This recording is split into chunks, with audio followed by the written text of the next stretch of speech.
Once upon a time, I thought science had well proven the ancient ages of the universe and the Earth, and I personally had followed the popular culture into wedding Genesis 1 with Big Bang cosmology. Turns out it was one of those short-lived Hollywood marriages.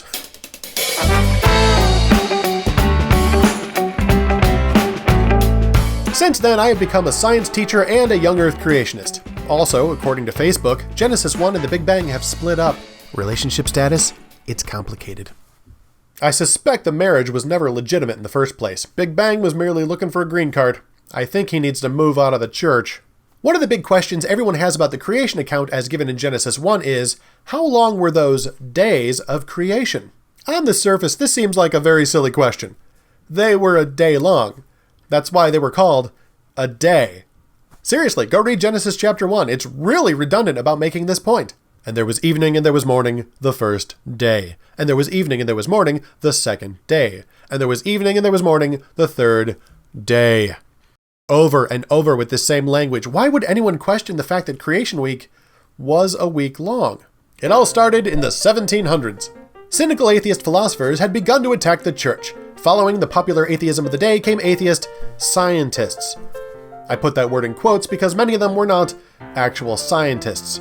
Charles Lyell, who sought to disprove the Genesis account with geology, was actually a lawyer. Charles Chuck D. Darwin only had a degree in theology, but the two of them had the only thing that matters to a lot of people evaluating scientific models these days, a cynical disdain for the Bible.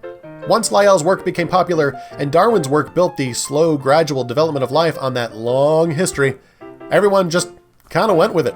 The atheists, of course, were all, finally, a way of burying Genesis and the need for God to explain what we observe in geology and biology. And the church was all, oh, science says so? Well, I suppose science would never lie to us. Science has such a kind face and has done so many nice things for us. Let's just pretend that the days in Genesis can mean, something else. Like really, really long days. Nobody has to be wrong here. Deep time was quickly put into textbooks and taught simply as scientific fact. And then when the Big Bang model came along a few decades later, much of the American church just said, maybe we should just stop reading Genesis altogether. A few decades later, people like Ken Ham and Dwayne Gish came along and said, are you kidding? This deep time stuff isn't even science. When you look at the data, and not the atheistic interpretations of the data, Genesis stands up as tall and as proud as she ever did. And then other Christians started calling them divisive. Apparently, trying to use science and reason to show that the Bible is true is more than some Christians can tolerate from other Christians. I've been called a few names myself.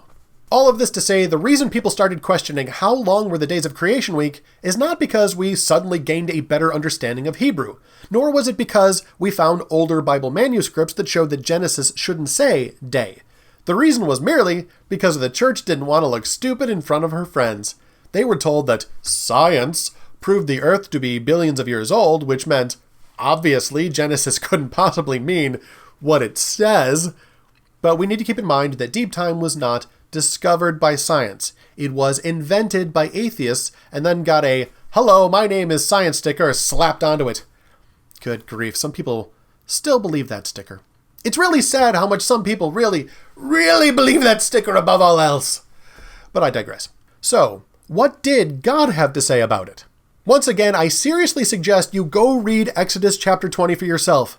If people spent as much time reading the Bible as they do reading about it, I wouldn't have to make these videos. Exodus 20 is the 10 Commandments as given to Moses by God. Because of various Sunday school cartoons and other movie depictions we've all seen, we tend to imagine that Moses wandered down the mountain and said, okay guys, listen up. I've come up with 10 rules for all of you, which God has signed off on. I'm going to read them out loud now. We'll have a brief Q&A, and then I expect you to start putting this into effect by the middle of next week, the latest. The chapter actually starts with this rather significant phrase. And God spoke all these words.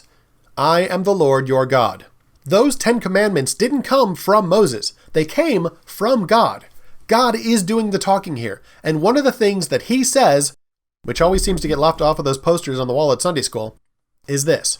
For in 6 days the Lord made the heavens and the earth, the sea, and all that is in them, but rested on the 7th day. Therefore the Lord blessed the Sabbath day and made it holy. It really doesn't get any clearer than that. God, speaking to Moses and company, says that they will work for 6 days and rest for 1 day for a 7-day work week, and explains why by saying that it was 6 days of creation and 1 day of rest for a total of 7 days. When you compare this to Genesis 1, you'll start to see some similarities. Both say it was 6 days of creation and 1 day of rest. I feel like I'm talking down to you even explaining this, but some people really can't see this. To me, this is like showing you the ingredients for a chocolate cake to prove that chocolate cake has chocolate in it.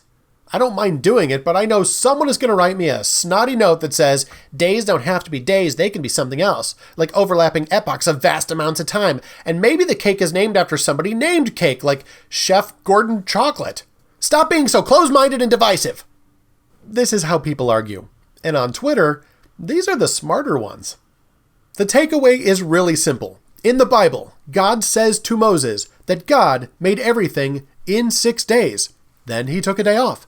And he's explaining that working for 6 days and taking a day off is what he wants them to do as well. I don't think this could be any clearer if it were written in crayon. If this were on Facebook, the status would be, it's not complicated. Thanks for watching, liking, commenting, and subscribing. And as always, remember, Jesus loves you.